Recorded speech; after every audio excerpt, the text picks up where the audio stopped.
जमानतें देते वक्त बोझिल शर्तें न लगाए अदालत। देवरिया के मामले में एससी ने कहा, ऐसी शर्तों की वजह से कैदी की रिहाई में मुश्किलें आती हैं। जमानत मिलने के बाद बहुत सारे कैदी जेल से रिहा नहीं हो पाते, वजह जमानत की शर्तों को माना गया।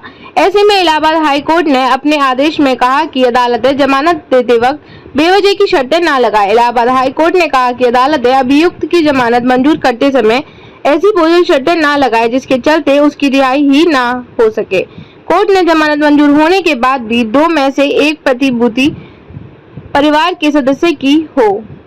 इस शर्त के कारण 1 साल से जेल में बंद याची की सामाजिक आर्थिक स्थिति अनुसार शर्त पर रिहा करने का ट्रायल कोर्ट देवरिया को आदेश दिया है। कोर्ट ने कहा कि अरविंद सिंह केस में बोझिल शर्त के कारण यदि 1 हफ्ते तक अभियुक्त की जमानत पर रिहाई नहीं हो पाती तो ट्रायल कोर्ट व जिला विधिक सेवा समिति जमानत आदेश संशोधित कराने की अर्जी दे ताकि अभियुक्त की रिहाई सुनिश्चित हो सके। कोर्ट ने इस फैसले का पालन न करने पर नाराजगी जताई और कहा कि इस फैसले का पालन किया जाए। कोर्ट ने याची के परिवार के सदस्य की प्रतिभूति की शर्त वापस ले ली है और जिला जज देवरिया से जांच कर ट्रायल कोर्ट व जिला विधिक सेवा प्राधिकरण को उचित परामर्श देने का आदेश दिया है। यह आदेश न्यायमूर्ति अजय बनोट ने वीरू कुमार की जमानत अर्जी में दाखिल संशोधन अर्जी को स्वीकार करते हुए दिया है। अदालत ने याची को 18 मई 23 को जमानत पर रिहा करने का आदेश दिया।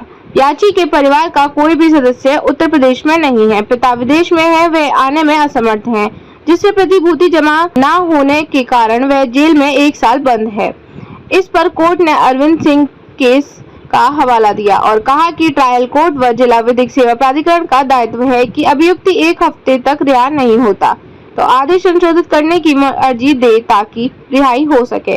यदि कोई कैदी ट्रायल कोर्ट द्वारा तय किए गए जमानतदारों की व्यवस्था नहीं कर पाता है तो वह काम जमानतदार के लिए विधान ट्रायल कोर्ट में आवेदन कर सकता है। कैदी की सामाजिक आर्थिक स्थिति तथा समुदाय में जड़ों से संबंधित तथ्यों को आवेदन में बताया जाएगा। इसी प्रकार DLSA का यह कर्तव्य है कि वे उन कैदियों की स्थिति की जांच करे जिन्हें जमानत पर रिहा किया गया है लेकिन वे जमानत पर रिहा नहीं हुए हैं। जमानत आदेश के 7 दिनों के भीतर कैदी को रिहा किया जाए। यदि कैदी जमानतदारों की व्यवस्था नहीं कर सकते तो उन्हें इस निर्णय के आलोक में जमानतदारों को फिर से तय करने के लिए तुरंत आवेदन करने की सलाह और सहायता दी जाए। जब कैदी ऐसा आवेदन करता है तो ट्रायल कोर्ट इस निर्णय के अनुरूप जांच करेगा और जमानतदारों को तय करने के लिए प्रासंगिक मानदंडों पर विचार करते हुए एवं तर्कसंगत आदेश पारित करेगा।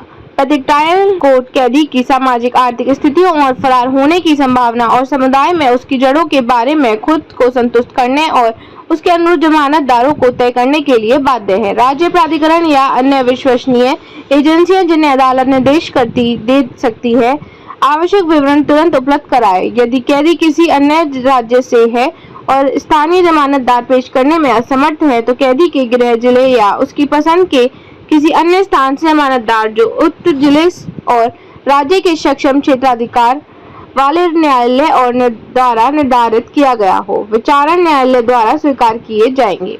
कैदी वकील प्रथम दृष्टया जमानत आवेदन में कैदी की सामाजिक आर्थिक स्थिति का विवरण दे सकते हैं। इससे जमानतदारों से संबंधित मुद्दे पर शीघ्र विचार करने में सुविधा होगी। जमानत की शर्तें तय करते समय न्यायालयों को कैदी की सामाजिक आर्थिक स्थितियों की जांच करनी हो चाहिए।